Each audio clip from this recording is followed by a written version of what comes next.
chaîne pour la lecture de vos énergies pour la semaine du 8 au 14 mars 2021. J'espère que vous allez bien. Nous engageons une semaine avec une nouvelle lune le 13. Donc le moment de poser les intentions, de réfléchir à des choses importantes, comment les faire évoluer. Une semaine assez intéressante, je pense. Nous allons regarder justement les énergies générales qui vont se poser comme ça sur tout le monde, dont nous ne serons pas forcément responsables, mais dont nous sentirons plus ou moins les effets. L'énergie générale, cette semaine, c'est la 4 de bâton.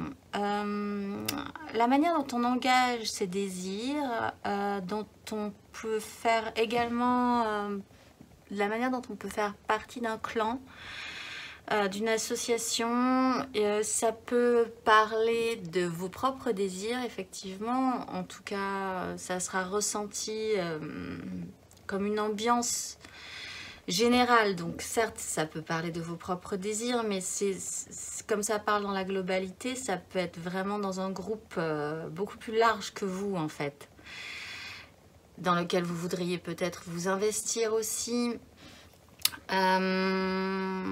Il est question de célébrer cet état de fait aussi, même si ce n'est qu'une étape. C'est une étape importante cette semaine, où on pose nos jalons, où on trouve ça plutôt pas mal, malgré tout, on se félicite de ça, et où on se sent intégré.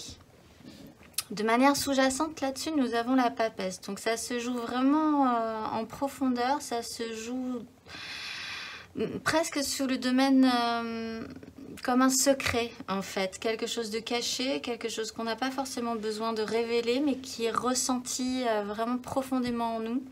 C'est pour ça qu'il y a cette énergie d'appartenance à un clan, d'appartenance à une structure, d'appartenance à comme une espèce de passage initiatique. Alors voilà, ne me demandez pas pourquoi, c'est ça qui me parle, mais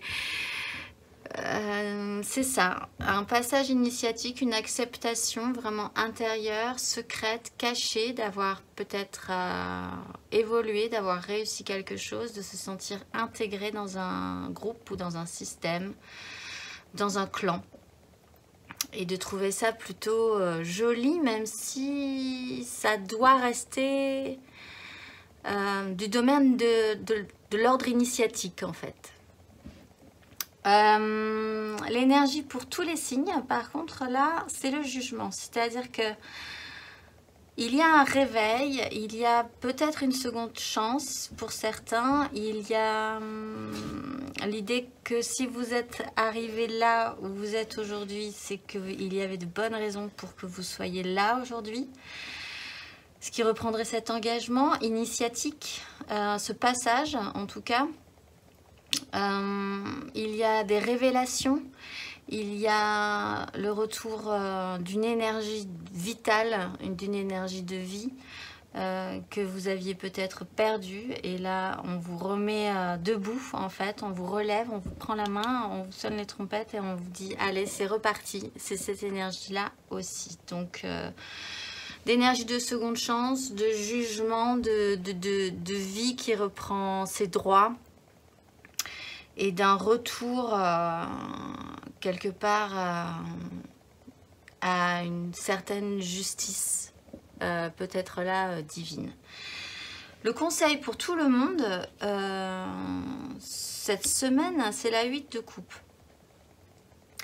C'est que dans ce passage, que je vais vraiment envisager comme un passage intérieur ou physique, d'avoir passé un cap, il va falloir aussi le passer émotionnellement. Pour ça, il serait intéressant de faire un travail introspectif, de réfléchir à ce que vous étiez, ce qui vous convenait à une époque, ce qui émotionnellement ne vous convient plus clairement, et comprendre que vous avez changé, que vous avez évolué, et que par conséquent, avec ce jugement, vous pourriez vraiment faire une bascule. Et là, c'est pour tous les signes. Accepter cette introspection, accepter de réfléchir à ça, du moins. Accepter que ces coupes-là que vous aviez bien joliment ramassées dans votre vie sont très jolies mais qu'elles ne vous apportent plus rien et qu'il est temps de se relever et de partir à la recherche de votre 9e coupe émotionnelle. Là, on parle vraiment d'émotion, ce qui reprend cette papesse où les choses se jouent vraiment de manière secrète, cachée. C'est su mais c'est tu. On ne vous demande pas de révéler des choses, on vous demande de faire un passage quasi initiatique cette semaine. Alors justement, pour tous les éléments, on va voir les éléments de feu, les béliers, les lions, les sagittaires. Cette semaine, vous avez la 10 de coupe. La 10 de coupe, donc sur des émotions. Donc là, ça engage vraiment l'idée que vous vous faites de la petite maison dans la prairie, d'une idée comme ça, du bonheur idéal, hyper construit, où tout le monde s'entend vraiment merveilleusement bien. Vraiment, voilà, quelque chose d'assez idéalisé, où il y a le soutien que vous espérez, où il y a les échanges que vous espérez, où émotionnellement vous communiquez correctement avec les autres aussi. Toute cette semaine va être centrée là-dessus. Alors peut-être certains, de manière vraiment pratique, sur votre famille. Mais votre famille peut être une famille filiale finalement, mais peut être aussi une famille de cœur. Voilà, cette idée-là. Le conseil qui vous est donné, c'est la 7 d'épée. C'est qu'il va falloir faire jouer votre mental parce que possiblement les choses ne seront pas évidentes. La 7 d'épée, c'est agir à couvert, aller jusqu'au bout de votre idée. Alors là, possiblement la 10 de coupe, ce sera votre idée principale, celle que vous devrez prendre en charge pour certains, celle que vous devrez soutenir, celle que vous devrez arriver à construire et à matérialiser également. Et pour ça, c'est un conseil, il va falloir passer entre les gouttes. Ça ne sera pas forcément la voie la plus directe qui sera la plus efficace. Ça ne sera pas forcément les chemins les plus courts qui vont vous amener là où vous voulez aller. Il va falloir peut-être même jouer avec votre façon de penser et comprendre que vos premiers réflexes ne seront pas forcément les bons, qu'il va falloir également déjouer un système de pensée qui est peut-être le vôtre pour pouvoir trouver la bonne solution, pour pouvoir atteindre cette 10. La 7 d'épée, c'est... Alors, elle n'est pas forcément négative. Moi, je la vois pas forcément de manière négative. Certains diront qu'elle est négative parce que c'est quand même la filouterie. Parfois, il est intéressant de faire acte de filouterie si c'est pour quelque chose d'aussi pur et d'aussi beau que cette 10, en fait, finalement. Donc, c'est un conseil. Jouez avec votre mental, jouez avec aussi peut-être celui des autres pour pouvoir créer cette 10 de coupe. Pour les éléments d'air, les Gémeaux, les Balances et les Verseaux, vous avez le valet de bâton. Donc, je crois que la semaine dernière, vous aviez le valet d'épée. Et bien là, vous avez aussi un valet, vous êtes reparti. Et vous repartez avec vos désirs. Donc, vous redevenez encore une fois apprenant. Il va falloir apprendre avec un élément de feu, le bâton, le feu. Donc, qui n'est vraiment pas votre élément à ce moment-là. Mais l'air et le feu peuvent vraiment correctement s'entendre et attiser des flammes, donc c'est plutôt pas mal aussi. Malgré tout, vous êtes apprenant. Sur un engagement, peut-être quelque chose qui va devoir vraiment vous réveiller, vous mettre un coup d'électricité, un coup d'électrochoc pour vous pousser un petit peu aux fesses. Ça parle de vos désirs, ça parle de ce qui vous allume, ça parle de ce qui vous fait lever le matin. C'est peut-être effectivement un peu maladroit, un peu apprenant, vous vous sentez peut-être pas forcément tout à fait apte tout de suite à vous mettre en pratique. Et donc le conseil qui vous est donné, c'est le cavalier de bâton, c'est que même si vous ne vous sentez pas apte, même si vous pensez que vous avez encore des choses à apprendre, même si vous vous trouvez maladroit, il se trouve qu'avec ce jugement, avec cette 4 de bâton, avec cette introspection, il va quand même falloir partir à l'action. Il va falloir monter sur votre cheval et partir vite, partir fort, parce que sinon vous n'oserez jamais, à mon avis, sortir de ce stade du valet. Conseil, allez-y. Si vous sentez à un moment donné de votre semaine que vous avez l'occasion de mettre un coup de starter, un coup de fouet à ce qui vous allume en fait, n'hésitez pas. C'est un conseil. Pour les signes d'eau, les cancers, les scorpions et les poissons, vous avez l'impératrice. Alors là, l'impératrice, c'est intéressante aussi. Et je pense que chez vous, ça se joue vraiment intérieurement. De toute façon, ça se joue pour tout le monde intérieurement. Hein. Il est question là de faire avec ce que vous avez au fond de vos tripes, en fait, hein, malgré tout. Donc, pour les signes d'eau, l'impératrice, faire naître la vie. Essayez de générer, de créer quelque chose. Vous avez ce pouvoir de création. Même si vous n'avez pas spécialement l'impression, il se trouve que si. Vous êtes capable de créer d'une situation, quelle qu'elle soit, quelque chose de viable, quelque chose de vivant, quelque chose de nourrissant, quelque chose de chaleureux, quelque chose de vivant, littéralement, et donc de pouvoir ensuite, après, l'amener plus loin. C'est une énergie génératrice de vie. Donc, c'est l'énergie que vous avez cette semaine. Et le conseil qui vous est donné, c'est la 4. Il y en a deux qui sont tombés, la 4 de coupe et le roi de coupe. Donc là, on a quand même cette notion de stabilisation. Stabilisez vos désirs, stabilisez vos émotions. Prenez le temps, peut-être qu'il va y avoir un temps où il va falloir, avec cette introspection émotionnelle, comprendre 2-3 choses. Accuser peut-être le coup aussi, parce que la 4 de coupe vient après la 3 qui a été quand même une agitation émotionnelle. Là, il va y avoir derrière un temps de récupération qui serait intéressant d'envisager correctement pour faire naître quelque chose de positif. Et surtout, le roi de coupe qui est là pour vous rappeler qu'il faut rester mature, qu'il faut rester stable aussi, qu'il ne faut pas partir dans les excès, que vous êtes capable d'être responsable, que vous savez que ces émotions qui sont générées cette semaine en vous et qui pourraient créer quelque chose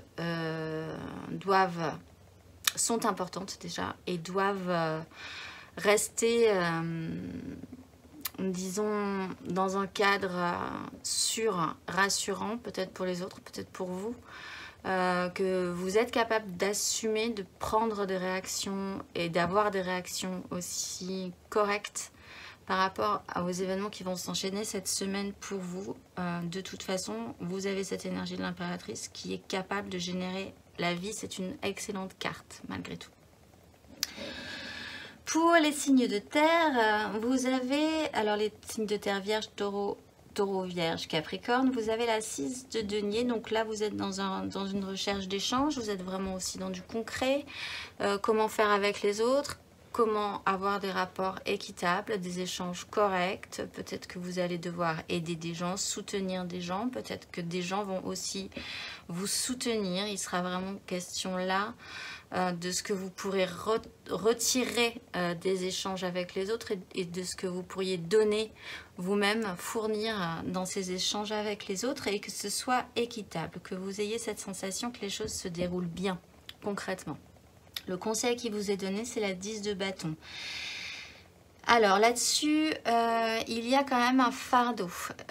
Il y a quand même peut-être beaucoup de responsabilités. Peut-être que vous avez promis beaucoup de choses à beaucoup de gens. Peut-être que les choses sont devenues trop lourdes pour vous, qu'il va falloir respecter les promesses que vous avez tenues aussi.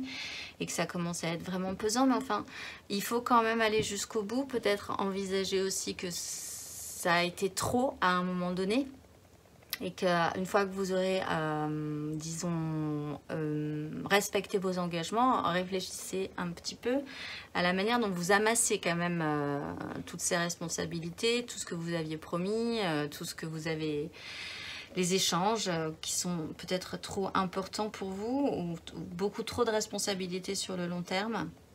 Revenir effectivement à un plus juste équilibre, un tout petit peu plus de calme par rapport à ça.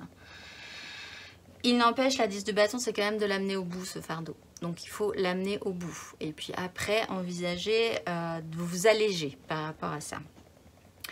En énergie majeure, ben, nous avons la grande prêtresse, hein, donc qu'on retrouve ici. C'est des choses qui se jouent vraiment intérieurement, que vous savez déjà, qui vont peut-être se révéler à vous, mais en fait, vous n'aurez pas spécialement envie de le développer verbalement ou d'échanger plus que ça finalement avec les autres. Ça va vous permettre de stabiliser vos engagements des désirs, ça c'est sûr, de vous révéler un petit peu plus à vous-même, de faire cette introspection si vous l'acceptez, émotionnelle. Mais on va rester cette semaine dans la recherche intérieure, dans la compréhension intérieure, dans des choses un petit peu feutrées, que vous allez garder précieusement en vous tout en les écoutant. Quand même, vous ne rejetterez pas ce qui se passe, mais des choses bougent, des choses sont comprises cette semaine, mais ça restera intériorisé pour le moment. En dos de deck, on a la reine de denier et puis l'impératrice derrière et l'as d'épée. Qui nous explique que là, il est question de savoir bien faire, de faire correctement, concrètement avec cette impératrice qui rappelle l'impératrice des signes d'eau et une nouvelle façon de faire. Il est aussi question d'une maîtrise, hein, de maîtriser ce qui se joue intérieurement chez nous. Pour chacun, de ne pas vraiment partir dans l'excès, sauf effectivement pour les signes d'air où on vous demande quand même... Vous êtes un peu... fragile, ou vous vous sentez peut-être encore effectivement pas tout à fait à l'aise, et vous par contre on vous demande vraiment quand vous sentez que c'est le moment d'y aller, hein, par contre. Mais parce que peut-être que vous vous sentez assez fragile, mais que finalement vous ne l'êtes pas, et qu'en fait c'est qu'en montant sur votre cheval vous vous rendrez compte que c'était par là que vous deviez aller de toute façon, donc vous vous sentirez finalement à l'aise en faisant aussi. Il faut juste vous donner un petit coup de pied aux fesses avec ce jugement. De toute façon, je pense que ça va se faire. Et le conseil de la petite mission de vie cette semaine, c'est maintiens une énergie positive. Ce n'est pas le moment de te laisser tirer vers le bas par la négativité ambiante. Veille à maintenir des pensées positives au quotidien afin de garder le cap. Oui, parce que comme vous n'avez pas spécialement envie d'en parler, de ce qui se joue en vous, peut-être que vous sentez que vous n'êtes pas tout à fait raccord encore avec l'ambiance générale. Donc, gardez cette espèce de bulle de protection qui reprend vraiment, en plus là, sur cette image, qui reprend vraiment la grande prêtresse, cette bulle de protection. Vous savez... Protégez-vous des choses négatives extérieures, et parce que vous avez tous quand même de très jolies cartes, hein, ceci dit, hein, et de très jolies énergies. Mais de manière générale, ça ne produit pas quelque chose, disons, ça ne peut pas se confronter cette semaine. Vous avez besoin d'entretenir intérieurement quelque chose avant de le déployer plus en avant. Finalement, ce qui reprend cet engagement entre vous et vous peut-être. Cet engagement de la 4 de bâton, c'est vos engagements, vos propres engagements internes aussi. Stabilisez vos valeurs, vos désirs, conscientisez-les intérieurement également. Voilà, et bien je nous souhaite une excellente semaine, une excellente nouvelle lune. N'hésitez pas à reposer vos intentions cette semaine, c'est intéressant toujours les nouvelles lunes. Et je vous dis à la semaine prochaine.